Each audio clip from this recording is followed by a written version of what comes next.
আসসালামু আলাইকুম বেগুন কিচ্ছু আছেন আশা করি বেগুন বহুত ভালো আছেন বহুত বছর হরে আমি গোল্লাই একেন দাওয়াতের ব্লগ লই চলি এলাম টুকিটাকি মানে কি করছি না করছি যাই হোক বহুত বছর হরে একেন দাওয়াতের মানে দাওয়াত খাইলাম তো আমরা হয়েছে সুন্দর করে রেডি হয়ে যাই তো আনারা আর ফরাই সুন্দর ড্রেসে কিন্তু কার ফেসনুর কালেকশনে হাই যাবেন ফেস লিঙ্ক আর ক্যাপশনে মেনশন করে দিছি আমরা গেছে ও আগে দি বুঝেনি তা আন্ডা যাই রয়েছে হরে দি যাই কি পরিমাণ মানে বিপদে হইসি মানে আনো করে কিয়া করতাম তো আন্ডা কিয়া করতে সুন্দর করে মানে কিনে মাতব্বরি দেখায় কই দে আন্ডা যামো তো আন্ডা যাই রো আন্ডা ভাই তো আই হাইয়ে না বিয়ালা ভাই তো আই হাইয়ে না হুরা মন্তলা ভাই গান্ডা তো আইয়ে তো হরে দিয়া মুরো ফোন টোন করি লোকেশন জানি তারপরে যাই বিয়ালা ভাই তো আই হাইছে এসান কি সুন্দর করে সাজাইছে তো বিয়ালাবাদ গেছি হয়েছে দাওয়াত খাই ফেললে বেগুনে নেই আরো দিয়ে হাগলে গেছে মানে এতারা বিশ্বাস করার না যে মন তালা আসি মানে কি একটা অবস্থা আনারা কিনলে বলি যান যে আই অনেক মতো একখান মানুষ ওরা কিছু কিছু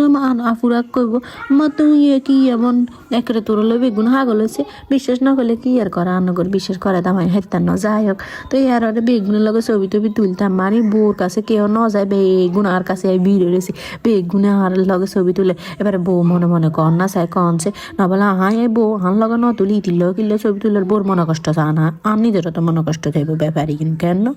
যাই হোক তো এবার বেগুনের লগে ছবি টবি তুলি তো এবার চলি এসে ভাত খাই ফেলে বলি অতে লাগে দেয় ঘরের তারা বালা ভাত খাইতে মারি বিয়ালা ভাত গেলে মানে আর খানা দানা একেরে হয় না আর মতো কোন ইচ্ছা আছে না অবশ্যই কমেন্ট করে জানাবেন যাই হোক তো ভাত টাত খাইলাম তো হেয়ার ফাইসি তো ন খাইলে নয় ফাইসি না এত মজা হয়েছে মানে অনেক করে কি খেতাম তো আর খানা দানা খাই অঙ্গ হচ্ছে সুন্দর করে আমরা বাইর যাবো তো বাইর যাবে হতে এসে রাস্তা দিয়ে দেখি সুন্দর মানে সরিষা খেতে কিন্তু কোদে সরিষা খেতে তো আর যাইতে হাইতাম না আন্ডা বাইরে আশেপাশেও নাই অঙ্গা যেহেতু দেখছি কোয়া ছবি টবি তুলি ভিডিও করি লই যাই গো যেহেতু অঙ্গা ব্যাগে দিয়ে সরিষা খেতে যায় ছবি টবি তুলে তো যে কথা এই কাম সুন্দর করে ভিডিও করছি ছবি টবি তুলছি আমরা তো দেখছেন তো আর কি এটাই ছিল আজকের ব্লগ বেগুন বালা থাইয়েন আল্লাহ হাফেজ।